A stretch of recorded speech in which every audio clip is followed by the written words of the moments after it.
کہ بار بار نماز کی تاکید کرنے سے کبھی شوہر ناراض ہو یا ناراضی کا خدشہ ہو تو کیا کیا جائے؟ بار بار کوئی کام بھی نہیں کرنا چاہیے. ہمیشہ جو بات بھی کہنی ہو سلیقے کے ساتھ کہنی چاہیے. جب آپ کسی کو چڑھا دیں گے، وہ شوہر ہو یا بیوی، تو اس کے نتیجے میں بات پہنچے گی نہیں. دیکھیے ہمارے پروردگار نے جہاں ہمیں یہ کہا ہے کہ ہم اپنے گرد و پیش کے ماحول میں لوگوں کو اچھی بات بتائیں، وہاں اس کے بتانے کا طریقہ بھی بیان کیا ہے.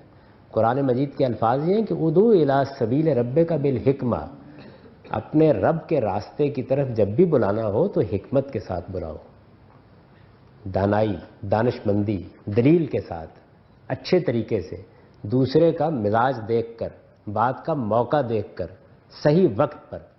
یعنی اگر ایک آدمی باہر سے آیا ہے، آگے کوٹ اتار رہا ہے، بوٹوں کے تسمے کھول رہا ہے، آپ نے کہا نماز پڑھی ہے، تو پہلے اپنی اصلاح کر لینی چاہیے. پہلی ہدایت یہ کی ہے کہ آپ نے جب بھی کوئی نیکی کی بات بتانی ہو تو حکمت کے ساتھ بتائیے. آپ جانتے ہیں آگے کیا ہے؟ والموعظۃ الحسنہ.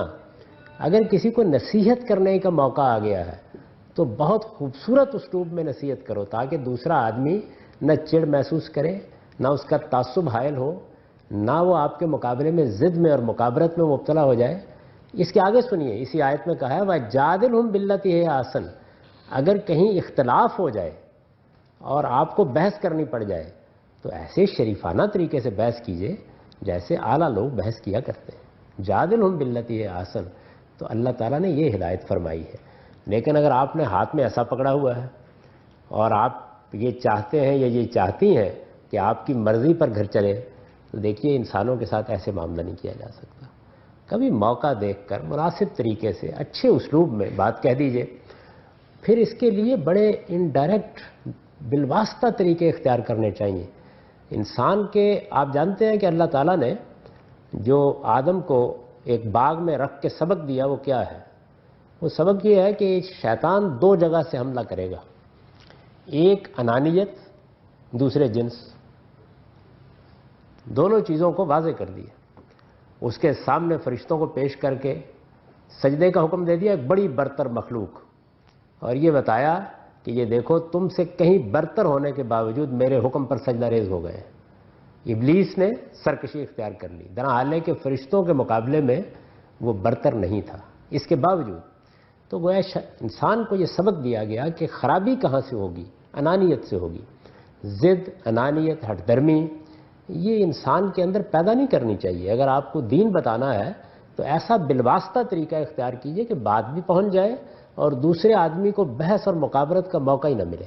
آپ دیکھیں اللہ کی کتاب قرآن مجید میں وہ موقع بھی آئے ہیں جب اللہ تعالیٰ نے بڑا سخت تبصرہ کیا ہے، لیکن نام نہیں لیا کسی کا، کسی کو براہ راست مخاطب نہیں کیا، بلکہ بہت جنرل اسلوب میں، عمومی اسلوب میں بات کی ہے. رسالت میں آپ صلی اللہ علیہ وسلم کے بارے میں بھی یہ معلوم ہوتا ہے کہ جب کبھی کسی خرابی یا کمزوری کی طرف توجہ دلانا ہوتی تو ما بال و اقوام یہ اسلوب اختیار کرتے ہیں. لوگوں کو کیا ہو گیا وہ ایسا کرتے ہیں.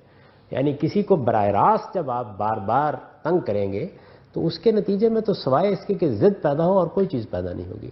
تو میری دست بستہ گزارش ہے کہ پہلے زمانے میں تو خیر یہ ہوتا تھا کہ خواتین شکایت کرتی تھیں کہ میاں یہ کہتا ہے. یہ واقعی اب زمانہ تبدیل ہو گیا، اب شوہر شکایت کرتے ہیں کہ بیوی چین نہیں لینے دیتی.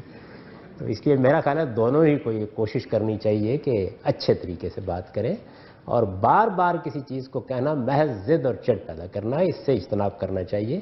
ہمیں تو یہ تک ہدایت کی گئی ہے کہ اگر کسی عالم کو بھی نصیحت کرنی ہو تو زیادہ سے زیادہ ہفتے میں 1-2 گھنٹے کے لیے کریں، اس سے زیادہ نہ کریں ورنہ لوگ تنگ آ جائیں.